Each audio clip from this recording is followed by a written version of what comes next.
भारत में लोकतंत्र है, भारत में जनतंत्र है, या भारत में वोट तंत्र है, नोट तंत्र है, पार्टी तंत्र है, नेता तंत्र है और कारपोरेट तंत्र है? यह प्रश्न मैं इसलिए कह रहा हूं कि दुनिया का सबसे बड़ा जुडिशियल कमीशन भारत में बनाया गया था सन 2000 में।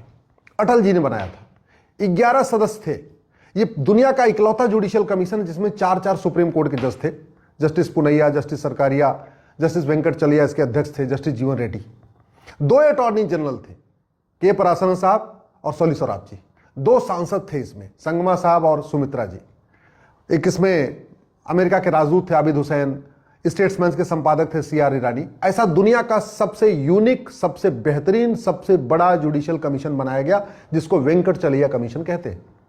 वेंकट चलैया कमीशन ने 2 साल खूब मेहनत किया। पूरे देश में उन्होंने सेमिनार किए, कॉन्क्लेव किए, सबसे ओपिनियन लिया और ओपिनियन लेने के बाद अपनी रिपोर्ट सौंपी सरकार को। उसमें 250 सुझाव दिए।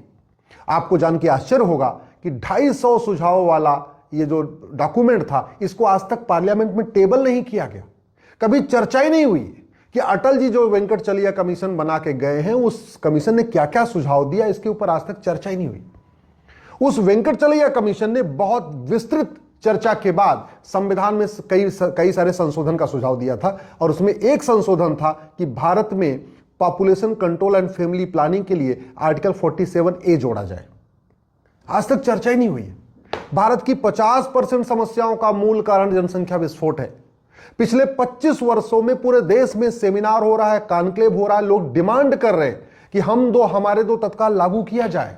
भारत की 50% समस्याएं से ठीक हो जाएंगी, लेकिन आज तक हमारे दो लागू किया जाए, वेंकट चलैया कमीशन का सुझाव लागू किया जाए, जनता की भावनाओं का सम्मान किया जाए, इसके ऊपर न कभी लोकसभा में चर्चा हुई न कभी राज्यसभा में चर्चा हुई।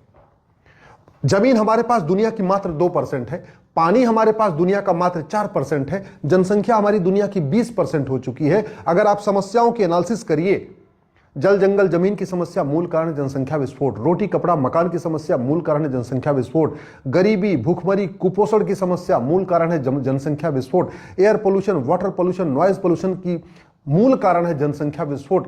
जब तक सरकार 2 करोड़ लोगों को रोजगार दे पाती है, तब तक 10 करोड़ बेरोजगार बढ़ जाते हैं। जब तक सरकार 2 करोड़ घर बना के देती है, 10 करोड़ बेघर बढ़ जाते हैं। सरकार जब तक 2 लेन का सड़क बनाती है, तब तक 8 लेन की उस पर ट्रैफिक आ जाता है। इसलिए सरकार सड़कें बनाती जा रही है, ट्रैफिक जाम कम नहीं हो रहा है।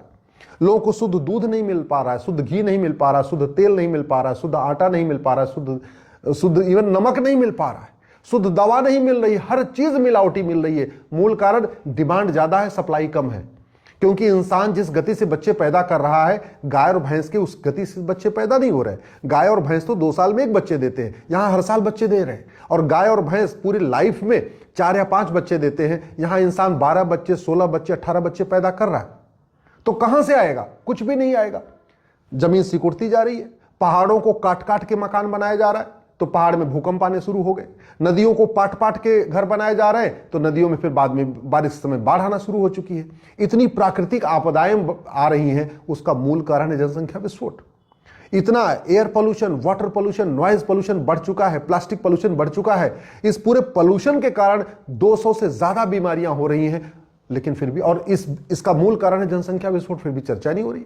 हॉस्पिटल में भीड़ लगी हुई है, मूल कारण पोल्यूशन के कारण इतनी बीमारियां बढ़ रही।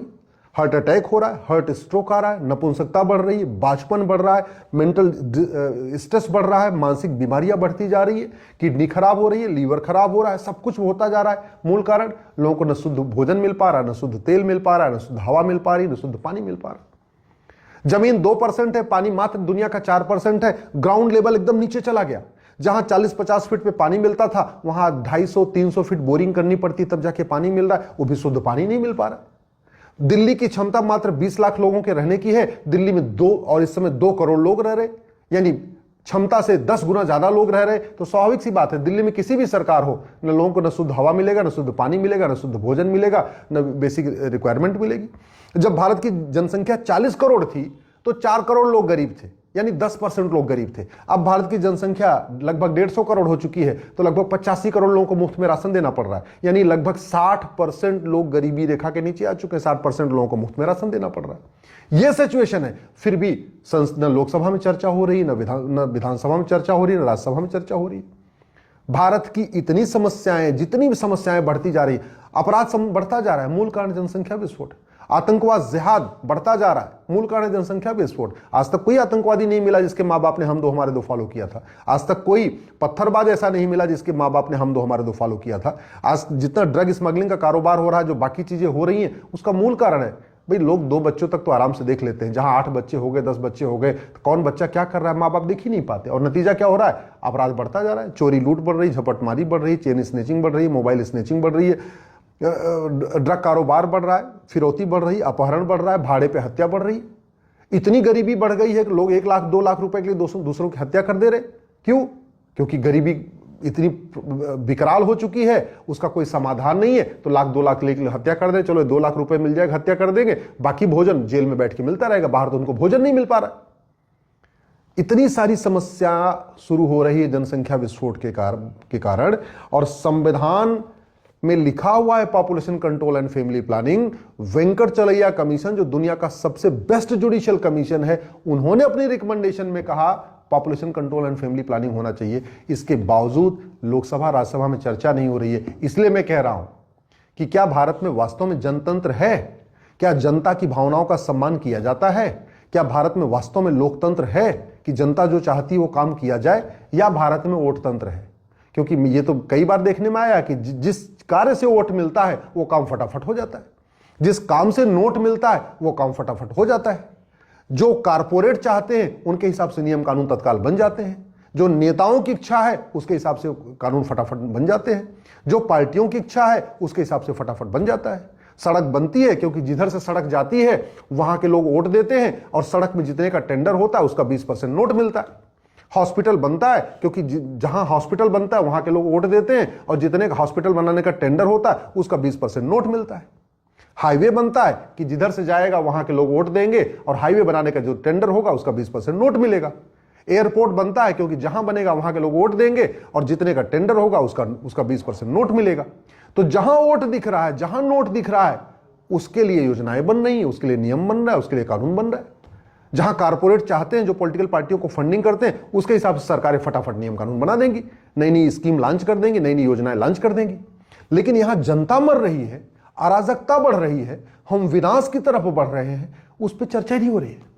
90,000 बच्चे रोज पैदा हो रहे हैं, 90,000, यानी साल भर में लगभग 3.25 करोड़ बच्चे पैदा हो रहे हैं। एक पंचवर्षीय योजना में, एक लोकसभा के कार्यकाल में लगभग 16.5 करोड़ बच्चे पैदा हो रहे हैं। दुनिया में इतने कहीं बच्चे पैदा ही नहीं होते। चीन का क्षेत्रफल हमसे 3 गुना ज्यादा है, वहां 45,000 बच्चे पैदा हो रहे हैं, और हमारा क्षेत्रफल चीन का 1/3 है, यहां 90,000 बच्चे पैदा हो रहे हैं। अमेरिका का क्षेत्रफल हमसे 3 गुना ज्यादा है, वहां 11,000 बच्चे पैदा हो रहे हैं पर डे, और हमारा क्षेत्रफल अमेरिका का 1/3 है, हमारे यहां 90,000 बच्चे रोज पैदा हो रहे हैं। ऐसे ही आप देख लीजिए, ऑस्ट्रेलिया, एरिया हमसे 2.5 गुना ज्यादा है, पॉपुलेशन 2.5 करोड़ है, और हम 150 करोड़ हो चुके। कनाडा, हम एरिया हमसे लगभग 2.5 गुना से ज्यादा है, 3 गुना के आसपास है, जनसंख्या 4 करोड़ है, हम 150 करोड़ बैठे हुए। ब्राजील, क्षेत्रफल हमसे 2.5 गुना ज्यादा है और जनसंख्या 22 करोड़ है, हम 150 करोड़ बन के बैठे हुए। रूस, क्षेत्रफल हमसे 5 गुना ज्यादा है, जनसंख्या मात्र 15 करोड़ है, हम 150 करोड़ है। अब चीन, क्षेत्रफल हमसे 3 गुना ज्यादा है, वो 145 करोड़ है, हम उसको क्रॉस कर चुके हैं, हम विश्व में नंबर 1 हो चुके। तो इतना सब कुछ हो रहा है। कोई भी सरकार आ जाए गरीबी कम नहीं हो सकती, कोई सरकार आ जाए अपराध कम नहीं हो सकता, कोई सरकार आ जाए मिलावटखोरी कम नहीं हो सकती, कोई सरकार आ जाए अराजकता कम नहीं हो सकती। क्यों? क्योंकि डिमांड बहुत ज्यादा है, सप्लाई बहुत कम है। इसलिए मैं सभी माननीय सांसदों और विधायकों से हाथ जोड़ के निवेदन कर रहा हूं, एक बार वेंकटचलैया कमीशन रिपोर्ट को पढ़िए। इतने जबरदस्त सुझाव दिए थे जो अटल जी ने बनाया था वेंकटचलैया कमीशन। पुलिस रिफॉर्म के ऊपर उस पर सुझाव है, जुडिशियल रिफॉर्म के ऊपर सुझाव है, इलेक्शन रिफॉर्म के ऊपर उस पर सुझाव है, एजुकेशन रिफॉर्म के ऊपर सुझाव है, इंफ्रास्ट्रक्चर रिफॉर्म के ऊपर सुझाव है, आपस में राज्य और केंद्र के संबंध क्या हो उसके ऊपर सुझाव है। शानदार सुझाव दिए, लेकिन वो वेंकटचलैया कमीशन की रिपोर्ट धूल खा रही है, आज तक टेबल नहीं हुई है। कम से कम एक बार पार्लियामेंट में टेबल तो हो जाए, और बाकी 250 में से 249 सुझाव न भी लागू हों, कम से कम एक सुझाव लागू कर दिया जाए। हम दो, हमारे दो, सबके दो। वेंकटचलैया कमीशन भी यही कहता है, भारत का संविधान भी यही कहता है, भारत की जनता भी यही चाहती है। लोग भी यही चाहते हैं कि जितने जल्दी हो सके भारत में हम दो हमारे दो लागू हो जाए, कम से कम आने वाले टाइम में और परेशानियों से हम बच जाएंगे। इसलिए मेरा सरकार से निवेदन है, माननीय प्रधानमंत्री से निवेदन है, गृह मंत्री से निवेदन है, तत्काल संसद में हम दो हमारे दो कानून बनाएं, भारत को बचाएं। हम दो हमारे दो के बिना सावरकर जी का सपना साकार नहीं होगा, हम दो हमारे दो कानून लागू किए बिना गोलवरकर जी का सपना साकार नहीं होगा, हम दो हमारे दो लागू किए बिना बाबा साहब अम्बेडकर का सपना साकार नहीं होगा, हम दो हमारे दो लागू किए बिना भारत विश्वगुरु नहीं बन सकता, हम दो हमारे दो लागू किए बिना भारत में राम राज्य नहीं आ सकता, हम दो हमारे दो लागू किए बिना हमारे पूर्वजों का जो सपना था, हमारे स्वतंत्रता संग्राम सेनानियों का जो सपना था, वो साकार नहीं हो सकता है। इसलिए तत्काल संसद में बिल लाएं और हम दो हमारे दो तत्काल अनिवार्य करें, और जो न माने उसकी नागरिकता छीनने का प्रावधान करें। ये सिटीजनशिप एक्ट है, ये 1955 में बना था, ये महाघटिया है, महासड़ा हुआ है। नतीजा ये है करोड़ों लोगों को भारत की नागरिकता मिल गई फर्जी तरीके से, लेकिन किसी एक भी व्यक्ति की नागरिकता नहीं गई है। तो कानून में प्रावधान होना चाहिए, जो हम दो हमारे दो मानेगा वो भारत का नागरिक कहलाएगा, जो हम दो हमारे दो नहीं मानेगा उसकी नागरिकता खत्म हो जाएगी। इसलिए इस सिटीजनशिप एक्ट में ये बदलाव करना जरूरी है।